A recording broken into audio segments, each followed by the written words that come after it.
મહત્વના સમાચાર મળી રહ્યા છે। અમદાવાદમાં વરસાદ વરસી રહ્યો છે। અમદાવાદના વિવિધ વિસ્તારોમાં વરસાદ વરસ્યો છે। સવારથી થોડો તડકો નીકળ્યો હતો, પરંતુ ત્યારબાદ ગાઢ વાદળો છવાયા હતા અને અમદાવાદમાં વરસાદી માહોલ છવાયો। ઇસ્કોન મંદિર, એસજી હાઈવે સહિતના ભાગો છે કે જ્યાં ભારે વરસાદ વરસી રહ્યો છે। વહેલી સવારથી વરસાદી માહોલ યથાવત જોવા મળ્યો હતો।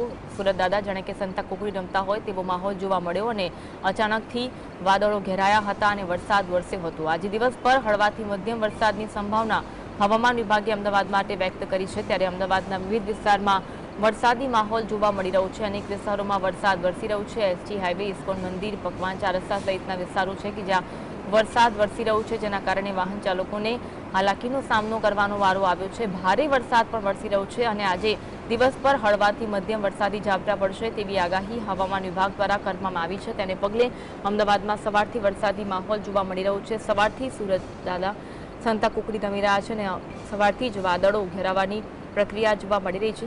અચાનકથી વાદળો ઘેરાયા હતા અને વરસાદી માહોલ સર્જાયો હતો। ત્યારે અમદાવાદમાં ભારે વરસાદ વરસી રહ્યો છે। ઇસ્કોન મંદિર, એસજી હાઈવે, પકવાન 4 રસ્તા, થલતેજ સહિતના વિસ્તારો છે કે જ્યાં વરસાદ વરસી રહ્યો છે, જેના કારણે વાહન ચાલકોને હાલાકીનો સામનો કરવાનો વારો આવ્યો છે।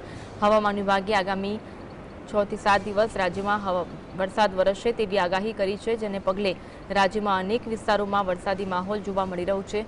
અમદાવાદમાં ખાસ કરી આજે આખો દિવસ હળવાથી મધ્યમ વરસાદી ઝાપટા પડશે તેવી આગાહી હવામાન વિભાગે કરી છે। તેને પગલે અમદાવાદમાં સવારથી વરસાદી માહોલ જોવા મળી રહ્યો છે। વાદળો ઘેરાવાનું પ્રક્રિયા જોવા મળી રહી છે, ત્યારે અચાનકથી વરસાદ વરસ્યો હતો।